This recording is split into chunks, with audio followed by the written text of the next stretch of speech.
भक्तों को भगवान पार्श्वनाथ के निर्माण महोत्सव के बाद आज अष्टमी के दिन बहुत बहुत सुप्रभात आशीर्वाद। हम सभी लोग ढाई दीप, जम्बू दीप, इन सभी के बारे में पढ़ रहे थे और समझ रहे थे। अभी आपने मध्य लोक के बारे में पढ़ा, कैसे कैसे दीप, कैसे कैसे समुद्र, एक समुद्र एक दीप, एक समुद्र एक दीप। सब अगर दीप एक योजन का है तो समुद्र 2 योजन का, 2 योजन का समुद्र है तो 4 योजन का दीप। ऐसे बढ़ते बढ़ते क्रम में दूना दूना बढ़ता है। अब अपन सभी लोग पढ़ेंगे जम्बू द्वीप के बारे में। किसके बारे में? अब जम्बू द्वीप का क्या सिस्टम है समझिए थोड़ा सा। जम्बू द्वीप, फिर लवण समुद्र, फिर घाती खंड, फिर कालोदक समुद्र, फिर पुष्कर द्वीप। कौन सा द्वीप? पुष्कर। पुष्कर द्वीप बहुत बड़ा है क्योंकि जम्बू द्वीप 1 योजन का, लवण समुद्र 2 का, फिर घाती खंड 4 का, कालोदक द्वीप 16 का और पुष्कर 32 का। तो 32 जो द्वीप है उसके द्वीप में आधे में एक पहाड़ है। क्या है? एक पहाड़ है और उसके बाद फिर समुद्र है। तो आधा पहाड़ इसलिए है, बहुत विशाल पहाड़ है वो। उसके आगे कोई भी मनुष्य नहीं है। क्या नहीं है? मनुष्य कहां पाए जाते हैं? जैसे आप और हम कहां पाए जाते हैं? इस पर्वत के इधर, उधर नहीं, इधर पाए जाते हैं। तो एक द्वीप तो हो गया जम्बू द्वीप, दूसरा हो गया घाती खंड, 2 द्वीप हो गए। अब इसके बाद आ गया पुष्कर द्वीप। पुष्कर द्वीप आधा होने के कारण 2 ये और आधा ये, कितना हो गया? 2.5। इसी को अढ़ाई द्वीप कहते हैं। अब समझ में आया? समझ में आया क्या?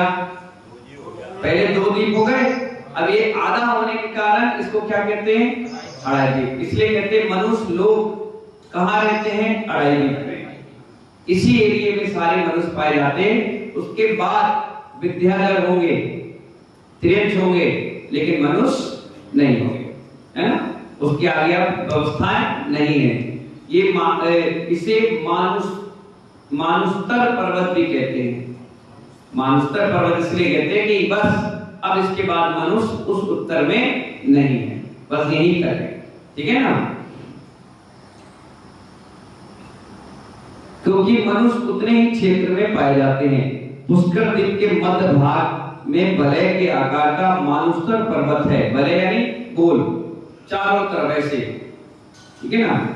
यह पुष्कर द्वीप के 2 भागों में विभाजित करता है।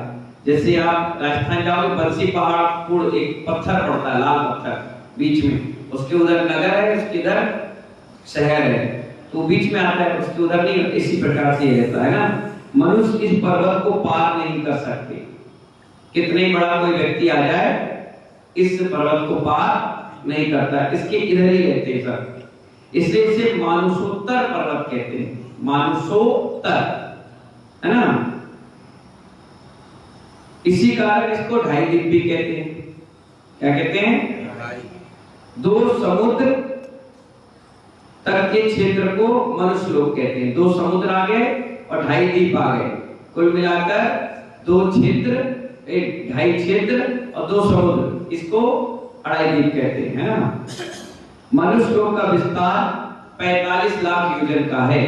कितने का है ये पूरा एरिया कितने योजन का है? 45 लाख योजन। इसलिए तो सिद्धशिला कितने योजन की है? 45 लाख योजन की, क्योंकि इसी एरिया से मनुष्य है और मुनि ही मोक्ष जाएंगे, तो इसी एरिया से जाते हैं सब। इसलिए 45 लाख योजन ये भी है और 45 लाख योजन का सिद्धशिला है। समझ में आ गया? आगे के सूत्रों में मनुष्य लोग के सांगोपांग विवेचन है। इससे पहले जम्बू द्वीप की रचना को जान लेना चाहिए। अब जम्बू द्वीप के बारे में बताएंगे कल कि जम्बू द्वीप क्या है, उसमें क्या क्या चीजें हैं, कैसे पर्वत है, जैसे यहाँ व्यवस्था है ऐसी यहाँ पर है, कितने ऊंचा है, कितना लंबा है, उसमें क्या क्या व्यवस्थाएं हैं, तांबे का है, चांदी का है, सोने का है, क्यों बनाया गया, क्या रीजन है, ये जम्बू द्वीप के बारे में कल पढ़ेंगे। अभी अढ़ाई द्वीप में पढ़ लिया, पहले अपन ने अनंतानंत असंख्यात द्वीपों के बारे में पढ़ा, उसके बाद फिर पढ़ा अढ़ाई द्वीप के बारे में, अब पढ़ेंगे जम्बू द्वीप के बारे में। फिर जम्बू द्वीप के बाद भी 6 खंड में भारत क्षेत्र के बारे में पढ़ेंगे, तो भारत क्षेत्र के बाद भी भारत देश के बारे में पढ़ेंगे। एक एक पॉइंट आपके समझ में आ जाएगा, ठीक है। जब तक के लिए जय बोले महावीर भगवान की